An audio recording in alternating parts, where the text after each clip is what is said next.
Hey guys, and welcome back to Abir Speaks. And in this video, I would be talking about the game between Arsenal and Real Madrid.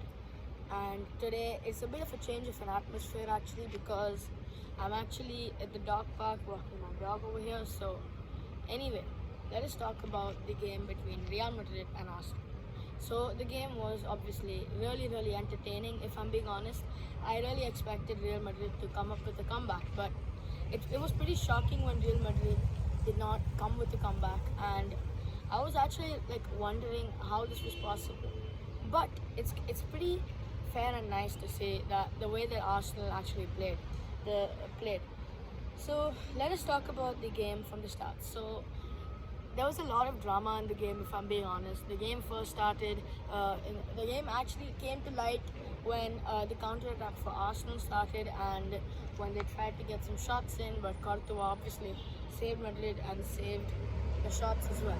But then things went pretty downhill for Real Madrid because, if you're not guessing it right, actually Arsenal were given a penalty after Asensio had pushed Marino in the Marino when a corner was being taken, and yes, I would also agree that that was a pure foul and it was completely unnecessary for you to actually push somebody like that. And I was just wondering why exactly somebody would do that. But well, it was a penalty, and and actually Martin Odegaard was the first one to step up and take the penalty, but then he had given it to Bukayo Saka, and then Bukayo Saka was going to take it against Thibaut Courtois, and we all know that Bukayo Saka is not an excellent penalty taker when he's under a lot of pressure, because in the Euro 2020, you should have seen how Bukayo Saka missed the penalty against Donnarumma.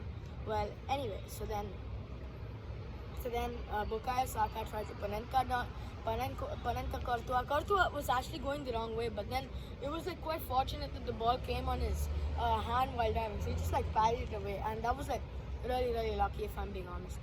So Madrid was saved like that, but then let us again talk about it. So it was now 1-0, and then it was still 0-0, 3-0 in aggregate. But then Real Madrid were like giving these crosses and trying their best to actually get in the game, because I actually felt that Real Madrid were Man City when they were playing Madrid, because it was really difficult for Man City to actually come back, and it was just one goal that Man City needed.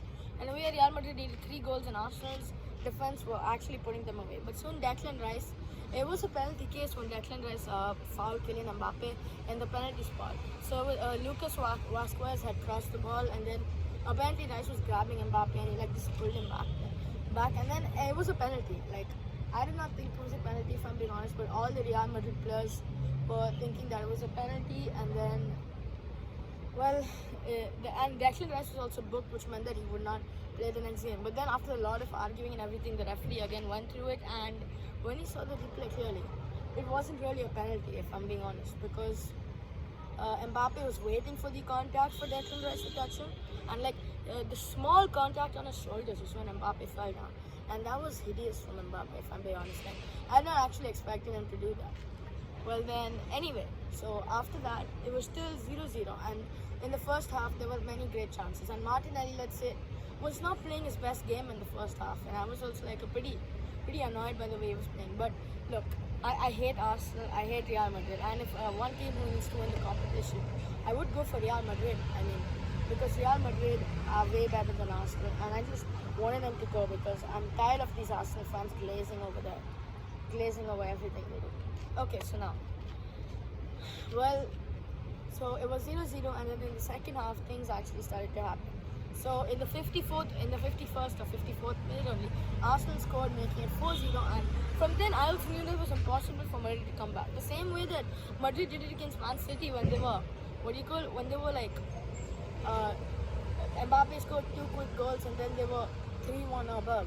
So that was a thing that was pretty concerning, if I'm being honest. But then, same thing over here, Real Madrid tried to do their best, but they couldn't. They just couldn't, because Arsenal was like inevitable for Real Madrid, and there was like no chance that Real Madrid could actually get in the counter-attacks, no matter what they did. Because I'm telling you, this defense cannot stop this defense can stop any team. So anyway, Real Madrid then were given a so then like Real Madrid lost the ball even after the counter-attacks, but then And then there was a breakthrough because Declan Rice had played to Martin Odegaard, to Trossard, sorry not Trossard, to Odegaard, and then Odegaard to Marino. Marino gave that through ball, and then it was just Bukayo Saka and Courtois, and it was a cheeky chip on Courtois because like Courtois was already rushing in, and there was like no chance at all. There was like no chance at all for Saka to do anything. So he just chipped like that, like just pushed his leg up, and then went above, and then it went in. That was a brilliant goal, if I'm being honest, and that was how it had become